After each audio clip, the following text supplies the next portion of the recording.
What's going on YouTube? It's your boy Healing Pain, aka Illuminati, because I'm all through you. By the way, you can just call me HP5. I don't really care. But today I want to talk to you guys about how to maneuver around a map without a UAV or an Oracle. Because many times I see in the lobby, if no one has a UAV up, people tend to sit tight. And I do that myself when I'm streaking, but if I'm not streaking, what do I have to lose? You know what I'm saying? And look at your boy, just spending some time. I can't find this fool.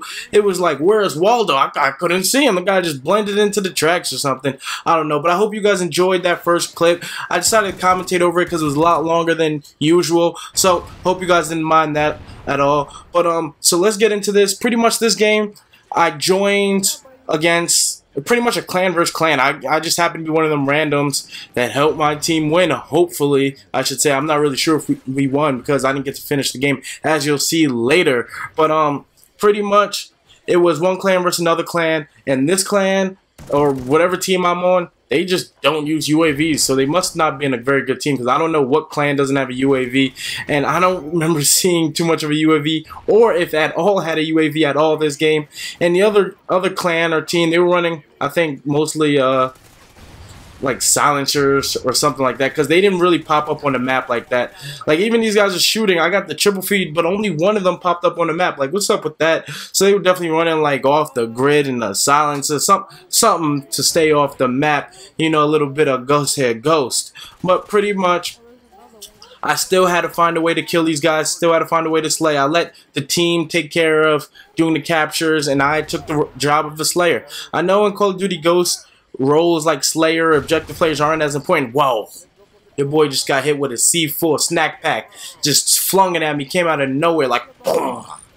But pretty much this is how you're gonna want to go about playing without a UAV or an Oracle, or pretty much if they're not showing up on the map. Number one, you want to use your players as like markers. You want to use them as markers, and you want to keep, and you need to be able to keep looking at the map while playing. All right, that's very important, because if you see one of your players are there and then he just suddenly disappears, you know that's the enemies there. Also, the skulls, you know, like you have to watch that. The skulls, like if you just see recently enemy died, you see that little death mark, and damn, just got smacked with that pump shotty. But pretty much the skulls, they show you where pretty much a teammate, a fellow teammate, a fellow I don't know, what is it called?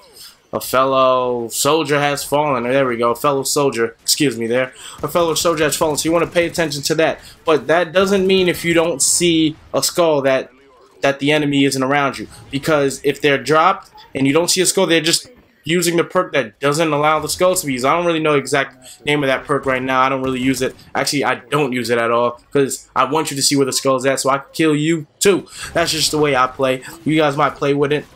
You know, just some people like stealthy, and some people like going in straight hard. Some people like going all the way in. I saw that guy there. I was just waiting for him to come to me. I didn't know he had a shotty, but glad I made that decision. And look at that. I'm using my teammate as a shield. Like, you can shoot him, just don't shoot me. You know what I'm saying? But pretty much that's what you want to do. You're going to have to create your own UAV. You're going to have to know where the high traffic pattern is, where the spawn points are, and you're gonna have to trust your teammates to drop them and hold the spawn. Well, this is in domination, at least. All right, and also in domination it's a little bit easier, because if you're holding the B flag, they have to come and try to get the B flag. All right, most people will try to get the B flag because a lot of people like to win. You know, you're gonna want to win the game, so they're gonna have to come after the B flag eventually. So you could just sit tight. Sometimes it might take 20-30 seconds. That's a lot of time in Call of Duty, but you just have to sit tight. And right here, look at your boy. He just froze. He choked. I'm a choker.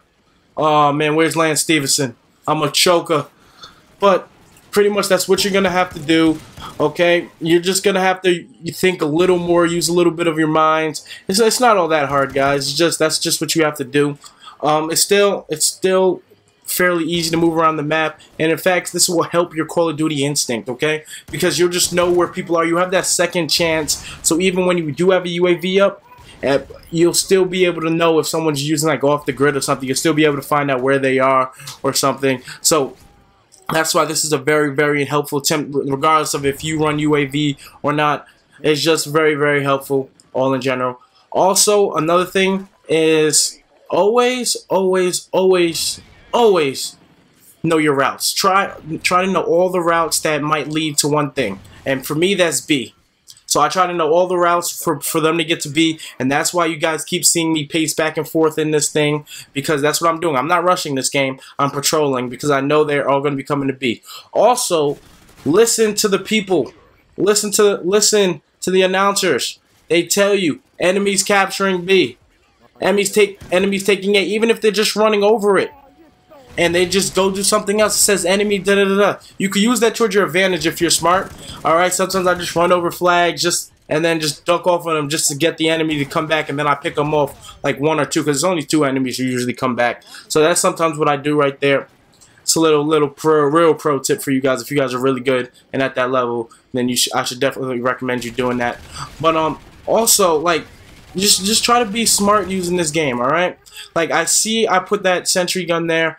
I know that it's a high traffic area and it's still on their side, so I'm waiting right here. I'm waiting for them to come, and when they come, just come out of nowhere. I'm like a ghost, you know what I'm saying?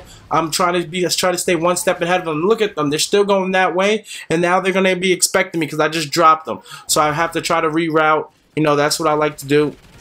Oh, not what I like to do. That's what I have to do. Excuse me, that was my iPhone right there. But yeah, that's what you have to do. When you don't have a UAV, sometimes you have to play smart. You have to try to predict. You got to use all of your resources at once. I know it sounds a little hard, but it's not as hard as I'm making it sound. It's a lot easier. You probably do it subconsciously without you knowing. It just now, when you're aware of it, you're going to be that much better at it, okay?